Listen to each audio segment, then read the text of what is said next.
bonjour. Nous avons le plaisir ce matin de recevoir Jérôme Tonetti et Philippe Mermoz. Et nous sommes aujourd'hui là pour parler du vieillissement de la population. Un quart de la population a plus de 65 ans. C'est un problème et on pense en premier lieu aux fractures du col du fémur. Vous avez la parole, messieurs. Oui, les fractures du col du fémur, c'est important. C'est une grosse partie de l'activité. Et on s'est aperçu, quand on étudiait les dossiers, que la personne âgée a une homéostasie qui est complètement différente de celle d'un adulte jeune de 30-40 ans. Et ensuite, ces personnes ont des polypathologies avec quelquefois des maladies rares.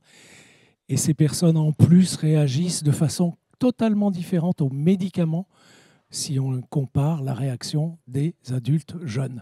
Donc il y a réellement un problème de prise en charge.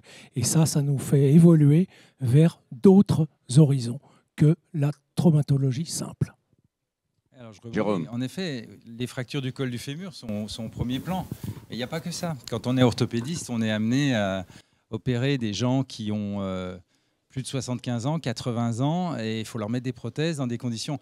Voilà, donc il y a aussi ce sujet aujourd'hui, c'est de parler de l'orthogériatrie plus globalement sur la chirurgie programmée. Parce que si on peut mettre sur le compte de l'urgence le fait que ça se passe mal après une fracture du col, lorsqu'on a prévu de mettre une prothèse de genou, une prothèse de hanche et qu'on a une infection, un problème septique, à ce moment-là, on peut vous reprocher quelque part de ne pas l'avoir anticipé.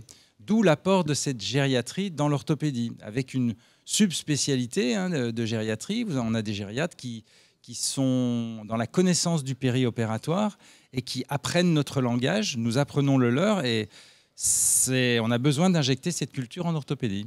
Quel rapport on doit avoir avec les gériatres? Il faut qu'ils se déplacent, il faut qu'on y aille? Des bons rapports. Il faut qu'il y ait une confiance avant tout. Ils n'ont pas toujours les moyens qui permettent d'être présents en permanence, donc il faut s'adapter. On est déjà bien content quand ils viennent. L'idéal pour nous, c'est d'avoir une unité spéciale au sein de nos propres services, avec des gens qui font partie intégrante du service, qui sont des gériatres. Mais il ne faut jamais oublier qu'ils doivent rester en relation avec leur collège, avec leurs professeurs. Donc, il ne faut pas non plus les isoler pour que ce soit des personnes qui soient sans rapport, qui n'aient pas d'interne, etc., qui soient seules et qui s'écroulent sous la charge de travail.